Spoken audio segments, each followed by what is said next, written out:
So we'll get going. So welcome to our monthly meetup. I will in a second put the link to the slide deck in the chat. We just have, tonight we'll do a fun activity. We have Lisa, and if we get to it, I didn't even put it there because we haven't gotten to them in so long, but if we get to it, we'll do our town hall like we do. And tonight would be Google Sheets, but we'll see how far we get because we always seem to go over. So I didn't even list it on my agenda tonight. So let me come back and just stick in here because we have been so into the EduProtocols, right? I think last week we did it. This week we have the special math reps. So for our little warm up, if you click on that link, that is the link to our slide deck. And we are going to do a little what rocks. So let's just look at how to play. I don't know how many of you guys are familiar with this, and we're a small group, so if you want to unmute, you can, but we're a small group, we can do. So what I've done is I have 4 topics. When we go to each topic, you will see at the top, we'll look at the topic and then we'll go to a slide with a thumbs up and a thumbs down, and you will just go and grab a circle and put that where you think you feel about that topic. So where you're kind of rating that topic for you. And then I will ask somebody to share out why they chose what they did. So I'm going to click and I'm on slide 4. Was everybody able to open up the deck? Are there any issues? I see a couple people on here, not everybody. Up there, people are coming now. Oh, Lisa, awesome. I can put it back in here just in case. And then what am I clicking on? So I now, didn't know what? I'm sorry. I don't know what we're clicking on. I'm sorry. So in the chat here, if you will click on, open up your chat, you can click on the slide deck. I put the link right in there. You can open that up.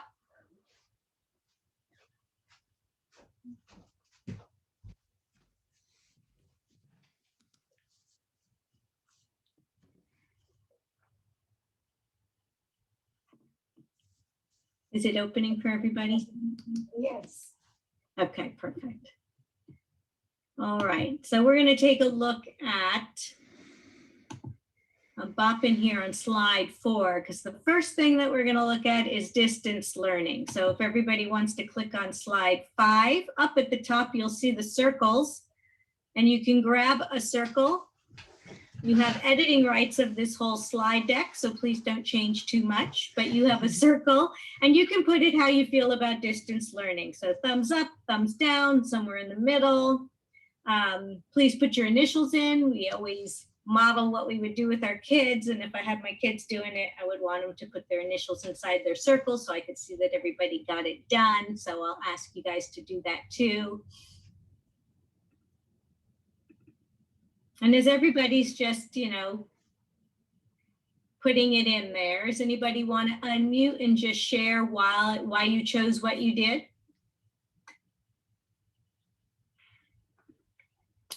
Do I need to call on someone?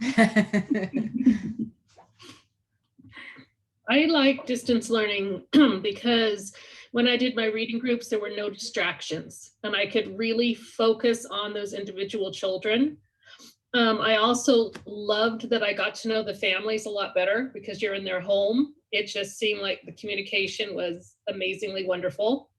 And then some of my kids really benefited from some of the things I was doing online and just the consistency of it. And they had a lot of growth. That's great. Erin, what grade? What do you teach? What grade? I teach 3rd grade with Lisa Chavez and Michelle O'Neill. Okay. Awesome. Oh, thank you, thank you. Are you back in school, or are you still? Yeah, we're hybrid, and we're soon to be back in school full time.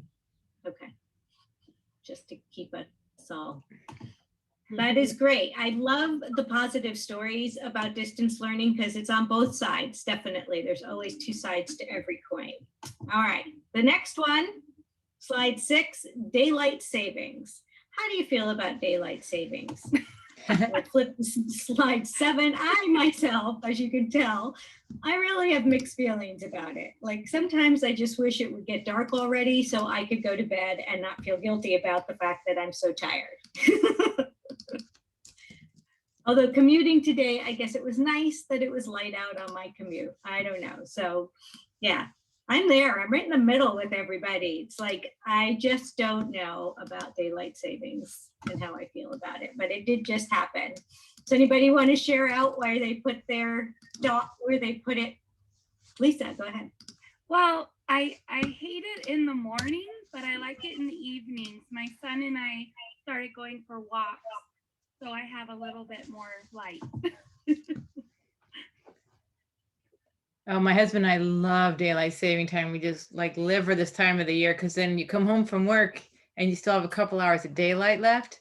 It is hard to switch, but it's nice to see, oh, it's still light out. Yeah, it is a difficult one.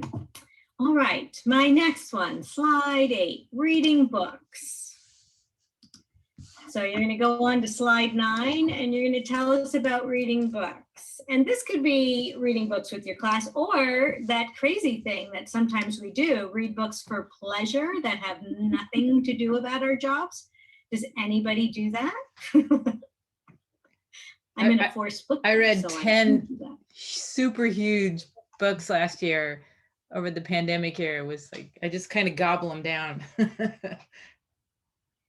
It's I'll nice. have to come to you for some Yeah, I love science fiction and stuff. It's wonderful. And then the cool things like Lisa's EduProtocols books. It's fun to read the books about your trade as well. Yeah, I find I do a lot of those. Anybody else want to talk about reading books where they put their dot? Susan, do you want to share? I call people out, maybe they're eating.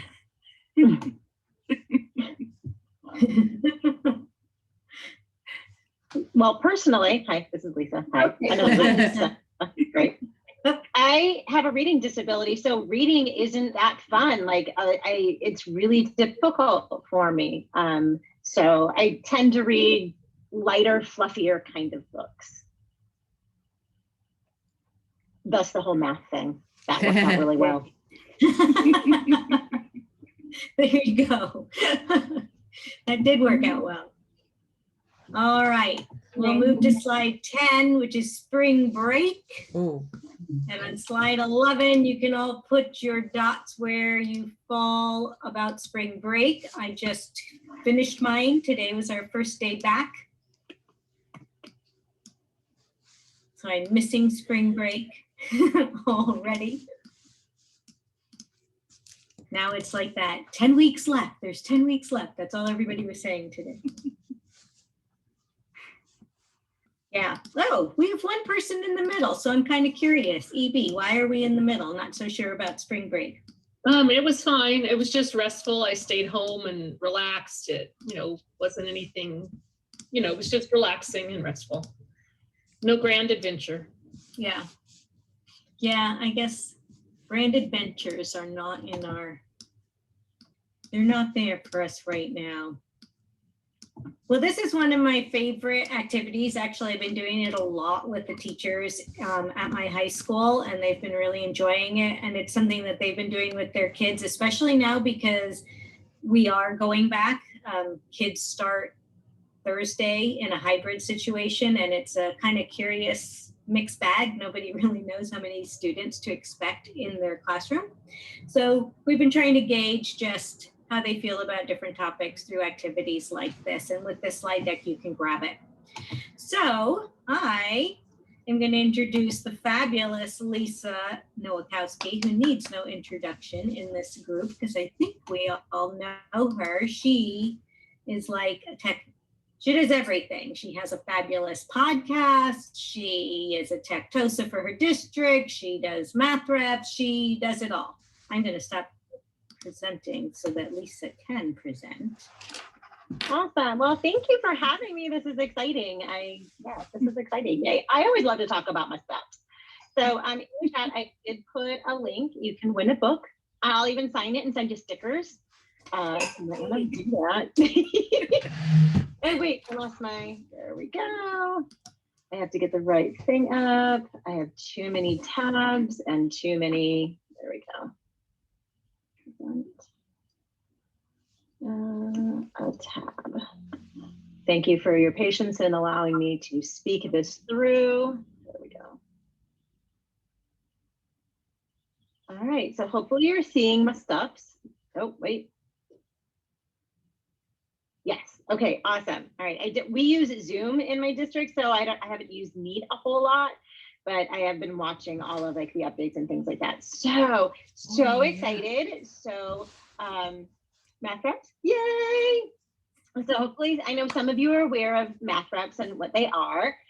So we're just going to kind of go over a little bit. Okay, that's me. This is my information to get a hold of me, my email, which is really wonky. And I did it way before, like I knew I shouldn't have it so weird and wonky.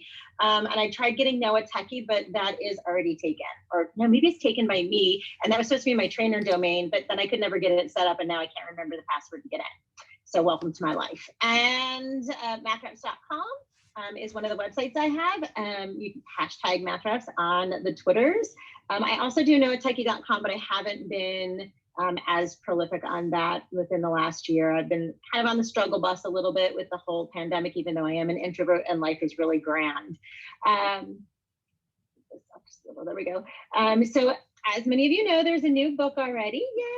It's the EduProtocols Field Guide, Math Edition. So these are all the different ways that you can connect with us. You can go to mathreps.com. It's on the Twitters. So mathreps is one word now. It was pointed out to me, and I can't remember who pointed it out to me. And I was like, no, it's one word. And they said, on page whatever, in the first book, it's written as 2. I wrote that chapter. So apparently I have changed my mind, and it's now not 2 words, but 1 word. So that is the story of my life. I'm like, oh, I said that, oops.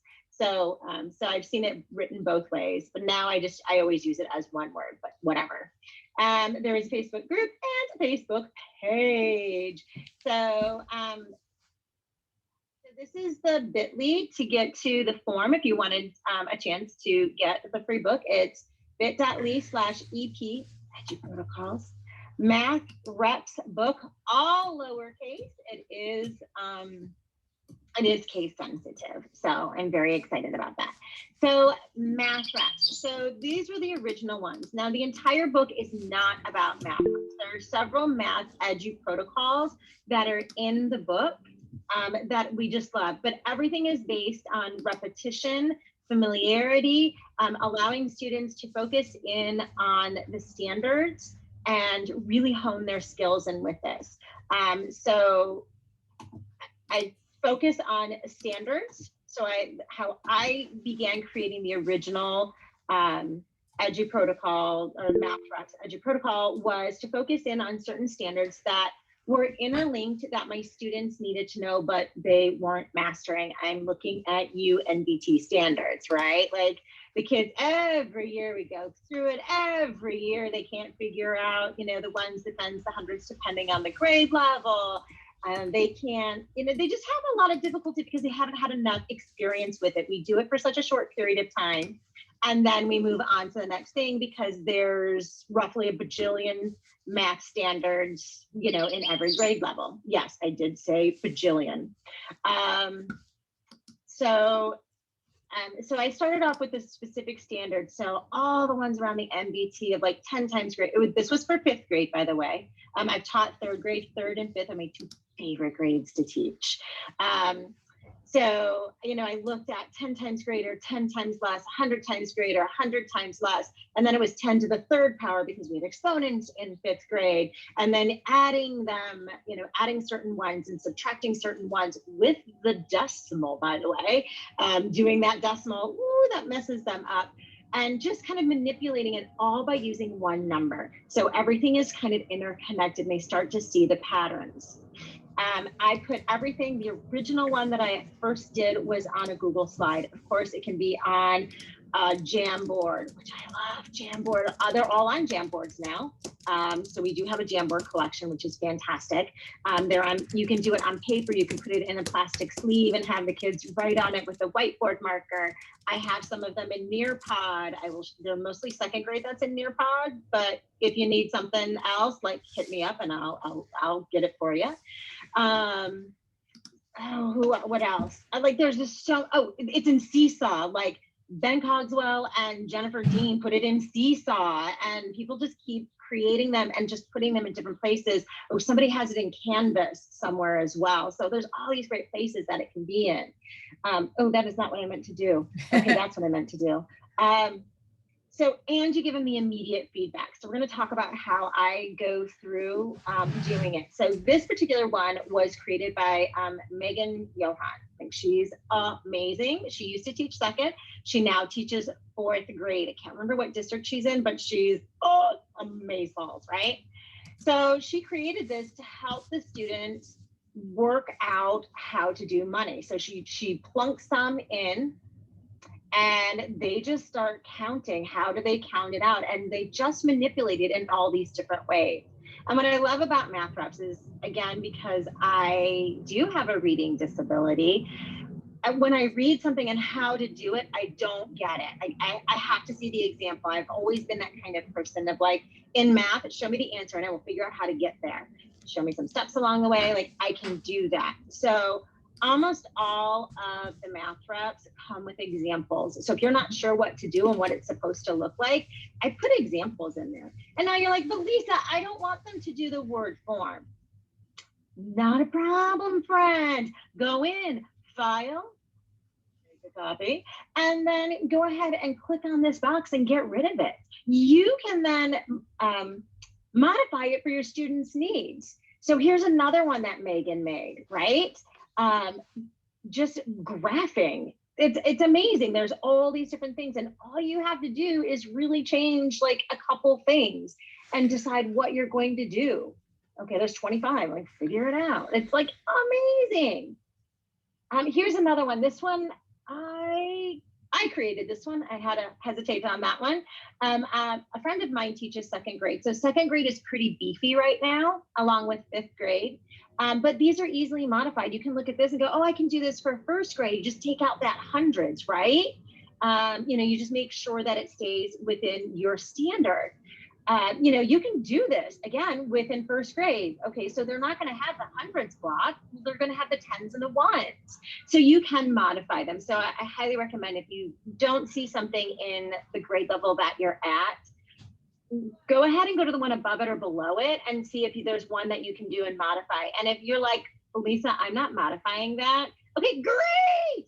Contact me and I will modify it for you, because what makes my life easy is that I will legit take this exact same slide and copy it into like say the 1st grade one and just take out certain things. It will look exactly the same, because I am a fan of efficiency. I'm not going to say I'm lazy anymore. I am a fan of efficiency.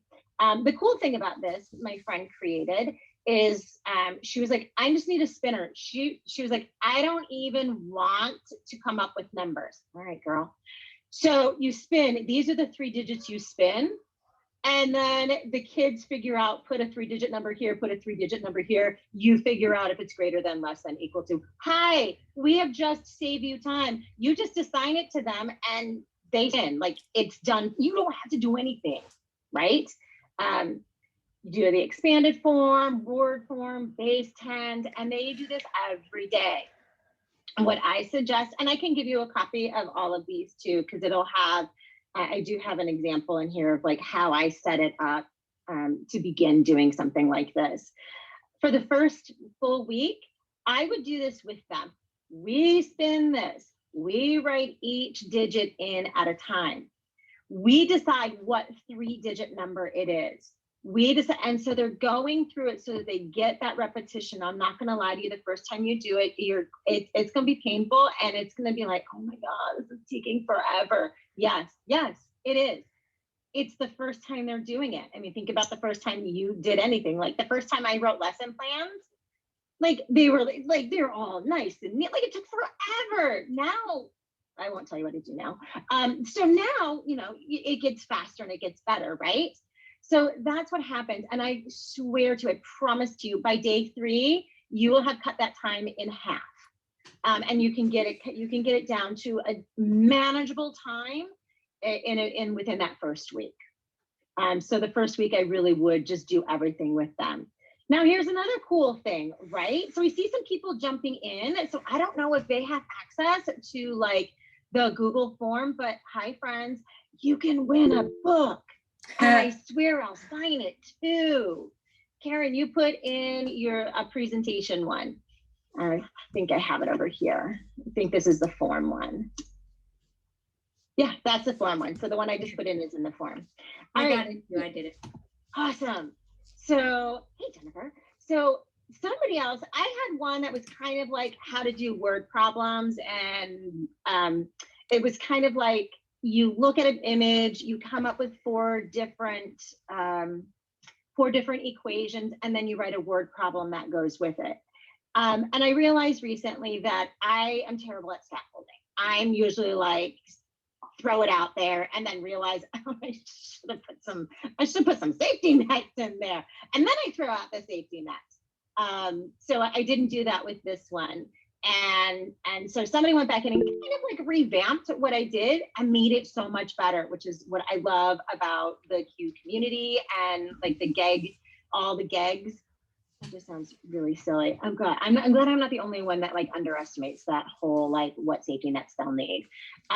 So this person, it was Cindy Lee. She teaches 4th grade, make your own word problem. And so she really scaffolded it for them with the equations that went along with it. And there are certain parameters. I believe this is in the 4th grade folder, so you can look at it, or maybe it's not in the 4th grade folder, maybe it's in the general folder.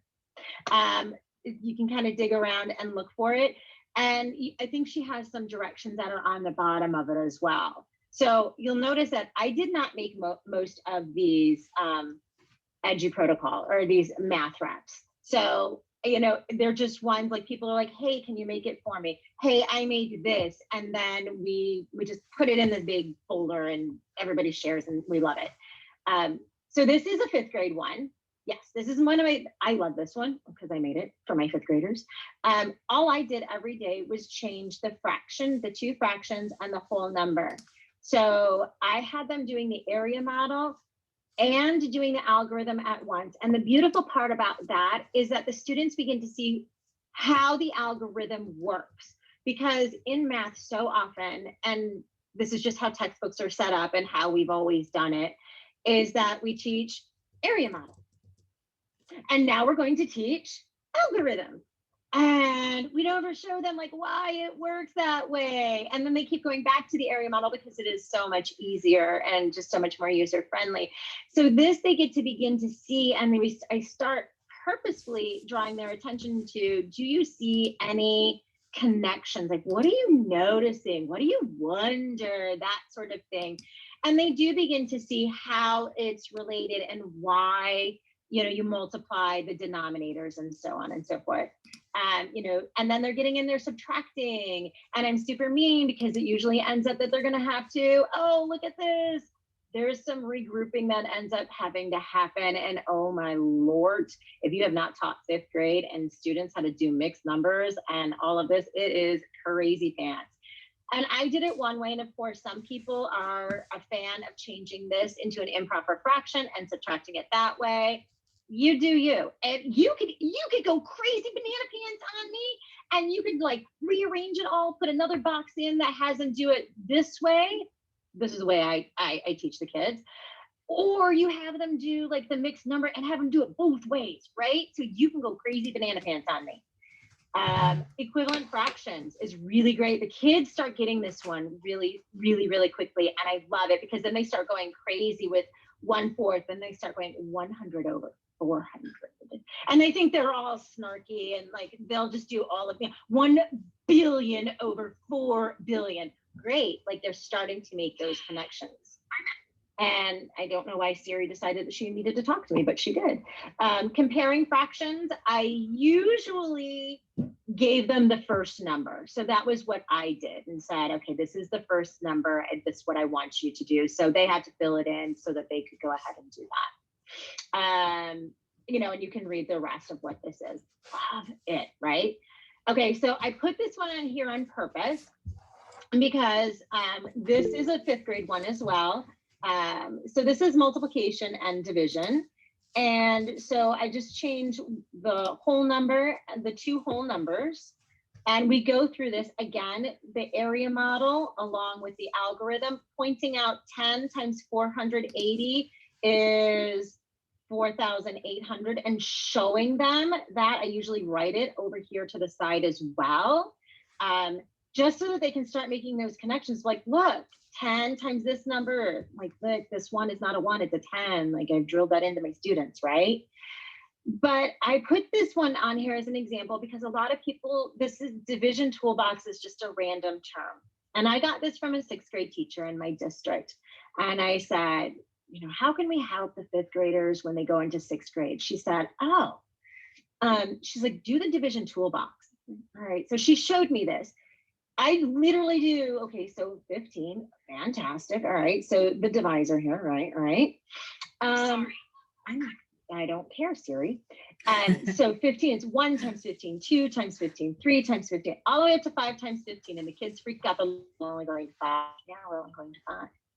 Then I go, well, these are the times 1s. So these over here are now the times 10s. So now I'm making those connections and then solidifying even more. Back in those MDTs, when we talked about 10 times more, 10 times less, if 1 times 15 is 15, what's 10 times 15?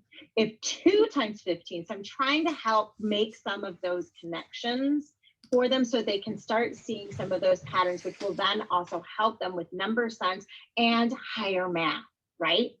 So now we have the kids having this. That brings that filter down so much of like, I remember being a kid, 15 goes into 48, how many times, right? Like that was the thing. And I could never think that quickly and I would freeze up. I loved math. You know, it was my jam, but I couldn't do it. This makes them so much more confident. Just this simple little tool of, yeah, just write it out and use it. It's fantastic. Prime factors, I can't even tell you how many times it's on a 5th grade thing because they have such a hard time with it. This is somebody else made this one up. I'm not even sure who made this one up, but they gave it to us. It's called Not Your Problem, right? So you take a problem that's not yours and you basically find the mistake. And I know this person has 2 different slides on this one.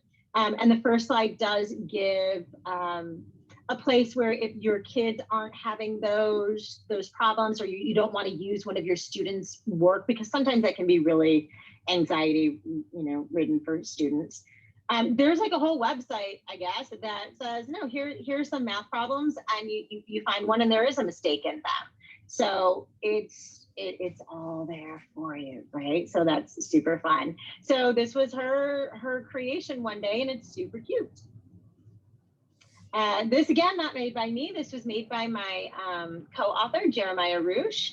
I don't understand it, so that's why he does the upper grade stuff, and I stick to like 5th or 6th grade and below. Like, I know those standards, I got those.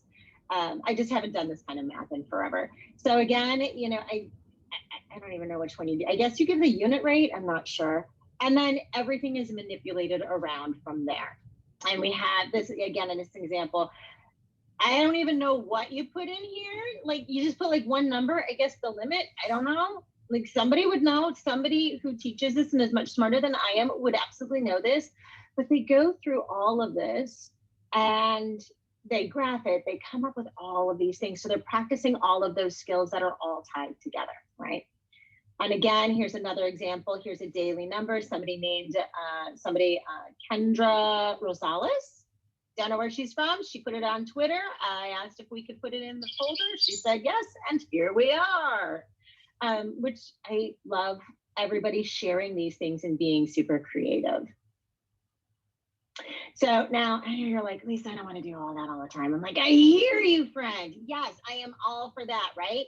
So the one that I talked about with the word problem one, it was, I think it was based on like right bites, but like that other person, they did it better than I did. You know, so you just put an image here. I don't like to put these kinds of images. I just like to go find them. So there's this particular website I use to go find them. I can't remember the name of it off the top of my head, but I can definitely get it for you. And I just go find them, and they're the best things for number talks. And like, what do you notice? What do you wonder? And if you know Teresa Ozoa and her 3V vision, we kind of worked together quickly and created a 3V vision with kind of like this right bites, like, what do you notice? What do you wonder? You know, what do you see in the picture? And all those great things that she has created. Then there's Sous Chef. This is an Iron Chef, but we had to change the name. John Carippo was really adamant that we change the name because at first they did have Iron Chef on it. The intent of Iron Chef is to introduce a topic in a fast way, and time is important. In a Sous Chef, it's math-based, same concept, right? You're in a group of 4, so I'm going to go to fractions. You have to add fractions. So I want you to add, so one person's going to add fractions with the area model. Somebody's going to do it on the number line. Somebody's going to use the tape diagram. Somebody's going to use the algorithm. Maybe as a group, you come up with a word problem that matches that, right? So you're getting one problem done 4 different ways so that the kids can see it. So this is a review. So Sous Chef is a review, whereas Iron Chef is like an introductory. Sous Chef, while there is a time limit on it, that's based on the Parkinson's law. And the Parkinson's law says if you give a kid 10 minutes to do something, they're really only going to do it in the last, 2 to 3 minutes because, hi, they're kids. And I'm sorry, it's not just kids. Like, I'm the same way, right? Example, I put this together this afternoon. I was supposed to do it yesterday. So the time isn't to constrain them, but to keep them focused. So because of that, we did have to change the name to Sous Chef. And then my ultimate favorite is comic strip math, because my students and I created this a few years ago. So I had a group of kids who were they were all in on comic books. Like we would have discussions, DC versus Marvel, who is better? What do you think? This is when the Flash was just ending, and like, who is, and the Flash, and oh my God, and he gets married in the sun, and like all of these things, like, right? We had all of these crazy theories and we were all going off on them. So I was like, so I woke up one day, I was like, oh my God, we have to have one that's comic strip. What this one does is it helps, it makes them, this works for science as well, breaks down their thought process. They have a problem, which the villain, evil villain, gender neutral, we made sure of that, Master of Doom, which was created by a student of mine, shout out to Nicole. She created it, she created one, and then last spring, she contacted me, she goes, remember I did that character? I said, yes. She says, I have a better version of it that I like so much better. You need to use that one. You can't use the old one. All right, fine, great girl. So she was paid off in like tacos from town, which, trust me, like if you're ever in King City, by the way, like, ooh, we've got this taco stand on Broadway. Hit me up and I will tell you where to go. They're on Grubhub. You just order it, walk up. Oh, beautiful. Anyhow. So Master of Doom wants to defeat you. So Master of Doom gives you some impossible problem to solve. You have to do step 1, step 2, and finally step 3. You either solve it or you celebrate your solving, because let's face it, like certain problems, you can't break it down 3 times. Like, it's just not going to happen. Maybe you need to break it down more. Great. Take this concept, make another page. I don't care. You do you, friends. These little bubbles was an idea from another student. He said, oh, let's put these little clouds down here so that a teacher can give hints, which I think is brilliant. I was like, oh yeah, because sometimes you need a hint to get started, right?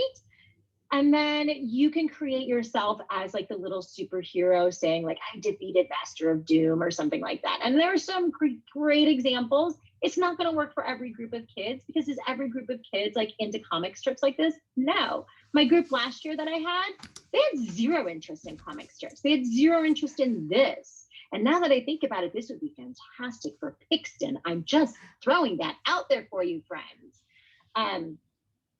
It's so fun. And then they went into this whole thing that the teacher keeps the papers, and then you make a whole comic book at the end. They came up with like a beginning of like a opening page of the comic book. They came up with at the end. You've finally gone through all of these math problems, which also is a great portfolio, which I think is fantastic as well, with Master of Doom behind bars because you were the hero. Like, how cute is that, right?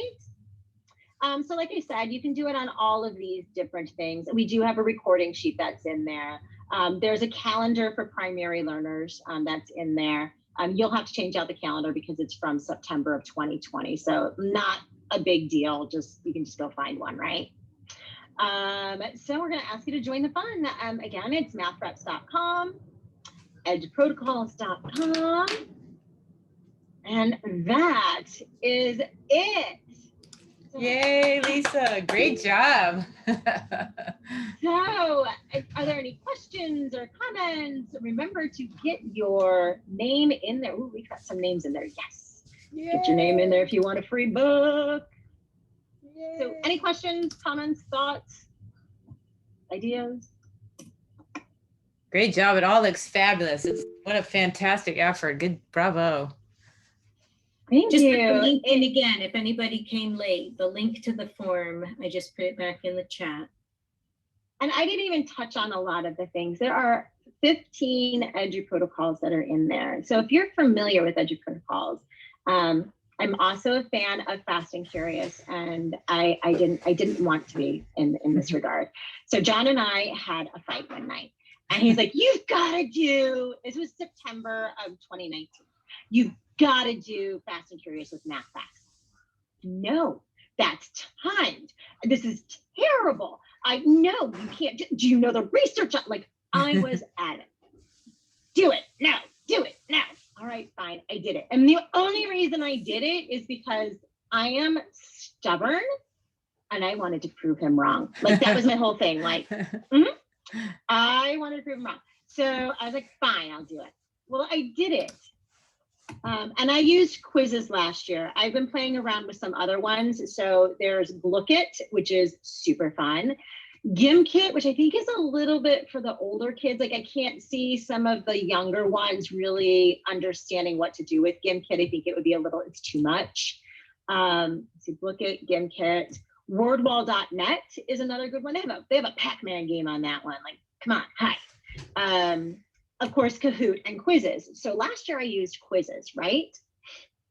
And at the beginning of the year, and at the end of September, I should say, my students were, as a whole, approximately 54%, somewhere in that general range.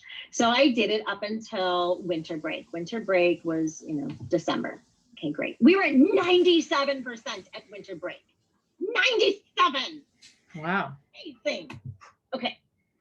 We have 3 weeks off at winter break, right? So I know you're all thinking like, ooh. So, and I did the same thing. I was like, ooh, all right. Like, I'm gonna prepare myself, right? Like, we're gonna go down to maybe to eat. All right, so like, be prepared. No, my friends. First day back after 3 weeks off, 94%. Like, it stuck with them. Great. Another great story behind that is that I have a student who I'm still in contact with her. She's my special little bunny. Anyhow, she figured out. Well, I also had an incentive. So my incentive, I had classroom economy, so they got a couple bucks thrown in if they had proficiency or whatever. Okay, great. And so she realized using quizzes that she could get one wrong. And so she would do it. And then she would get 2 wrong. Missing! Yeah, happened every time she got 2 wrong. Okay, get back in. So she was doing it like twice as much as everybody else. And then the kids started catching on. They're like, Miss Hen, like she's doing it more than everybody else. I'm like, or they're like, she's doing it again. That's not fair. It's not fair. She's getting paid. She's doing it more. And I was like, but she did it twice and you did it once and I don't really care. They're like, oh. Yeah. So I had to eat my words on that one. And yeah, so Karippo was right on that one. I will prove him wrong someday. Just because I'm mean like that. We do have a question in your oh, I'm sorry. in the chat if you want to look at it. When you begin a rep, do you go over every box? I do. So some of the boxes, so some of the, like I'm thinking the very first one I ever created has something like 9 to 11 standards on it, which is a lot. And depending on your group, you might be able to get through that whole page in one day because they have solid enough sense. I've had groups where I can't do that, so I chunk it for them. What I also do is the first time I start it, Monday, we do it all together. And like the first time I ever did it was 45 minutes and pounding my head against a brick wall would have been so much easier. Tuesday, we did it again and it went a whole lot faster. Wednesday, I had kids going ahead of me asking, can I go ahead? Depending on who they were allowed to go ahead. Thursday, more kids were going ahead. Friday, you can either do it again on Friday, or you can use it as your baseline assessment. Take that same exact paper. Kids are going to freak out. I don't know how to do it all. And that's okay, because we just need to know where you are and what you already know. So we're just going to keep doing this until you get it. So don't worry about it. And so then they can also then just start setting a goal and say, okay, well, I'm going to work on this one particular box. I really want to get down adding the decimals. Like that's my one goal. So that's like, they do everything, but like, that's really what their focus is. And then the second week, I would just keep doing it. I don't really do it so much together. I might chunk it a little bit more. Okay, this column of boxes or these 3 boxes, I want you to do them. And I do give them a time limit. First of all, because I talk too much. I don't know if you've noticed that. And secondly, to keep them focused and really to keep me focused too, right? So that we're on task. You can also mix it up and don't do it on Wednesdays. Like for us, our Wednesdays are a little bit weird and different. So don't do it on Wednesdays. Like pull out one of the other math reps on Wednesdays. Do a comic strip math with them on Wednesdays. Do a Write Bites. Do, something else that's with them. There's a tic-tac-toe one that's super fun and super easy to do. And then every Friday, just give them the same paper, different number, and have them do it. I also have kids who like flip it over and look at it Monday through Thursday. They can't do that on Fridays, looking at it and just to remind themselves to get that, what they're supposed to be doing. Now, there are some kids who are, who will get they will be proficient quickly. Well, I don't want them to do the math reps all the next week. Like that's a waste of their time. They're going to get bored. They're going to hate it. So what I would do is if they did 2, no, I do a different number every day. So same paper, different number, unless you're chunking that paper, like you're splitting that paper between 2 days, then you would go ahead and keep it. But it's the paper that stays the same because now they don't need to navigate a new worksheet to practice this skill. The worksheet is going to stay the same. And I hate using that word worksheet, but essentially that's what it is. But it's a frame. It's just a delivery system. They just need to practice with it. They need the reps with it. No, my kids, I don't know if it's fun or not. Like sometimes it is, sometimes it's really not. And so what I was saying with the students who get proficiency, I make them get it 2 weeks in a row. And then that following week, that third week, they don't have to do it Monday through Thursday. They're off making videos on how to add with the decimal, how to subtract with the decimal, or they're doing something that's a little bit more of an enrichment activity for them that helps them to dive a little bit deeper. So whatever whatever it is that you want them to do, like have them do that. Don't waste their time. Like let that be the reward. I do have them check in on Fridays. So they do have to do the assessment on Fridays. But that's just so that I can keep track and make sure that they're not losing anything. So if they lose any ground in anything, like they do have to go back and just get a refresher. Oh, and you know it's really fun to do to them. One more story. You're plugging along like in like that second trimester, right? That's all fractions in 5th grade. Well, for 1 week, pull out like that NBT one and throw it at them. They freak out. Like the first day, they're like, I forgot. And they forget. But by day 2, they're back on track again. So they just kind of need that refresher in there. So I highly recommend that as well. All right, I think that was all the questions. All right, so are you ready to see who gets the book? Let me just make sure I have everybody's name. I do have everybody's name. I'm going to share my screen again. Present there. Tab. I have to say these aloud to myself because, oh man, I'm on the wrong one. Okay, so cancel that because I got 2 different accounts going. A window? Yes, that is my window, my friends. Oh, I come with sound effects and everything. All right, friends, and here we are. Wheel of names. If you don't know Wheel of Names, it's pretty cool. You can just put in names here. You can copy and paste them in. You can click. It's fantastic. You can do all sorts of things. You can save it. This is actually what I did for the number wheel on, that my friend wanted for, just picking digits. I had the digits 0 through 9 on one of these and just created it, and so now it's there for life, right? All right, so we're gonna press, and the winner is Deirdre Taylor. Yay, Deirdre! Congratulations! Woo! Yay! Thank you, Lisa, for the book donation. Yay, Deirdre! Yay. We love giveaways. Yay! Especially signed copies. How cool is that? Exactly. Stickers. Very cool. Very cool. Very cool. Right, let me mark that down. There we go. Oops. There we go. All right. Lisa, did you put up any other websites that last time besides your Math Reps and Noah Techie? Was there one I missed? They asked in the chat. EduProtocols.com. Ah, that's the one. Thank you. Let me stick that in there. You got it? Yeah. I can give you, let's see. I can actually, let me go all the way up to the top. And then I'm putting her Twitter link in the chat as well, so you can follow her on Twitter. It's not exciting. I'm also on TikTok because apparently I have nothing else to do in my life.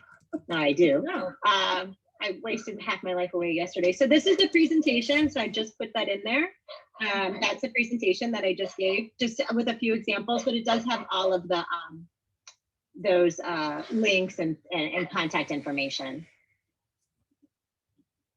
Yay! And just so you know too, in our presentation, there's all the links to the same things for Lisa, her contact information, and a link to Amazon so you can buy the book. Oh, we've made it so easy for you. But wait, that's not all. But wait. That was awesome. Does anybody else have any other questions, comments for Lisa? EduProtocols, math related. All right. All right. So if you're, oh, thanks. I'm glad you like Math Reps. So I did this in secret for about 5 years in my district. Yeah. So, there was that. My principal, the principal that I did have, he was supportive, but we all kind of kept it hush hush. We all knew that I was doing it, but nobody else did it.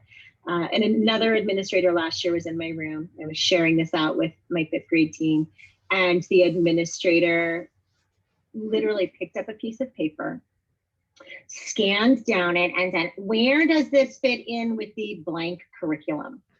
Wow.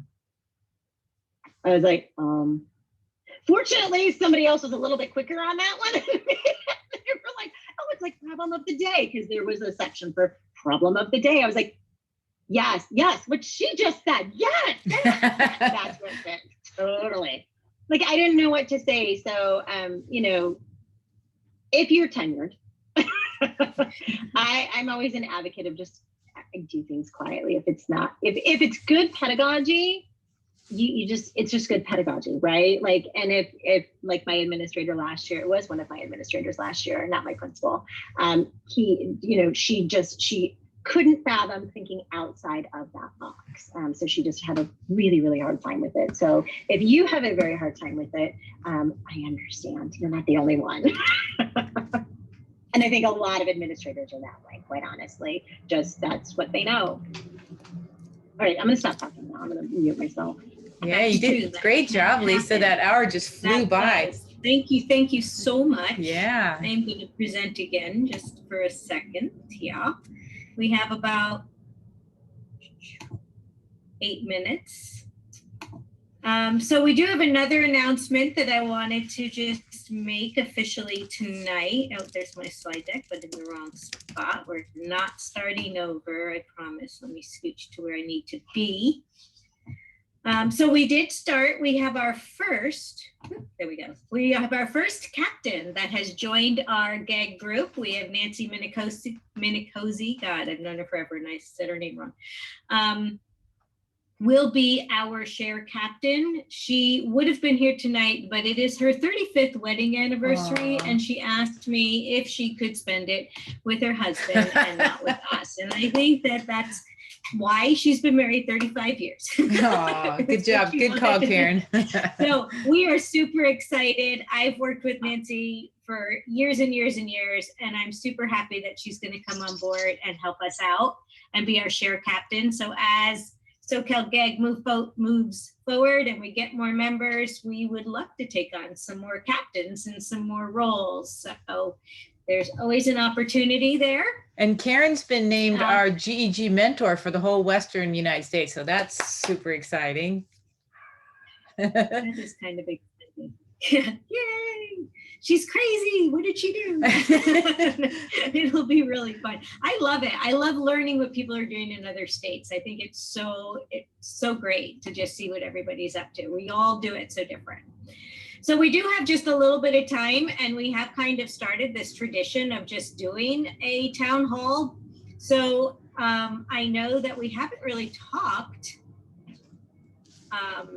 about sheets too much. We did forms, and Stacy, actually, didn't you just do a presentation on sheets not too long ago for global GEG? Yeah, it was cute. Deirdre was mentioning it in the chat, and I was like, oh yeah, you forget it's so much has happened in the last year. And it's like, oh yeah, it was a lot of fun. I got to do it with Luis Pertus from Global GEG. It's definitely one of my favorite, most used tools. So wonderful. I'm in the right crowd for liking sheets, that's for sure. Yeah. So if anybody wants to share out how they use sheets, how they're loving it, hating, or just how you're using the tool, these are, we do give all your feedback to the Google group. They do get what we say tonight in our town hall. We'll send it to them. So if you want to just tell us how you're using it, just one way, that would be great. And this goes straight to the engineers, you guys. So when you add something in here, the engineers get it right away and they act on it because they want this to be relevant to everybody. So I'll share. I just used Sheets to do Formule, which is an add-on. I don't know why, but a couple weeks ago, I had to send individual emails to a bunch of principals. And so I kept copying and pasting in the email address. I know better. But I guess I forgot. So this time I had to do it again. So I used Formule. So I set up the email. I made a spreadsheet of all their email addresses, and it took me 10 minutes instead of an hour. So if you want to send mass emails but make them look personal, Formule is your go-to. And I learned how to put an active link in Formule, which I couldn't do before. So that was pretty exciting. I still haven't figured out how to get an image in there, but that'll be my next thing. Yay. So I use Formule or not Formule, Sheets for pretty much everything. I'm an administrator and it makes my life 100% easier. One add-on that I use probably pretty much every week is Autocrat. Mm. So individually sending emails to mass amounts of people in a click of a button, it has saved me tremendous time. So Autocrat, number one.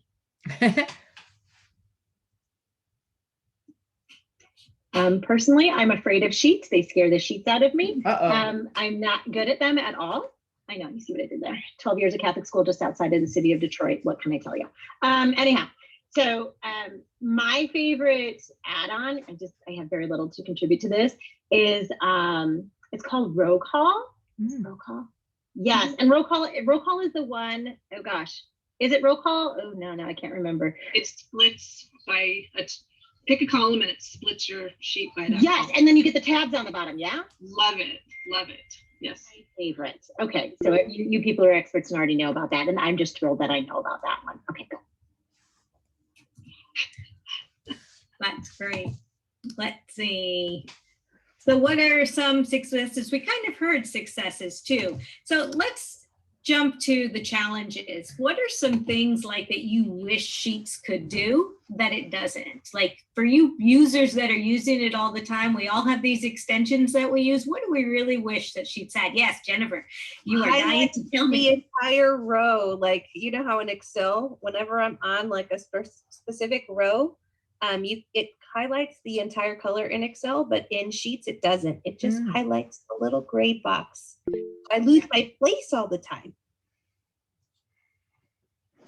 I agree. Actually, I have that same issue. Highlighted. You do get lost. Anything else you really wish? That was a really good feedback, Jennifer, because that's like, what is your favorite thing from another spreadsheet application that would be something that the engineers could actually change? And so that's a great one. Mm-hmm.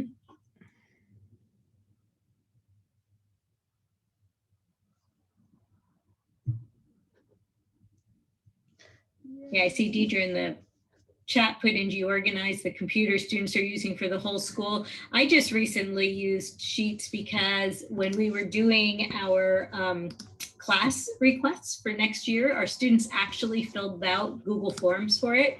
So then I took all of the data and separated it by counselors into different sheets. So the counselors just had to go and find their kids on their sheet and then look from there, because it was just so much to sort.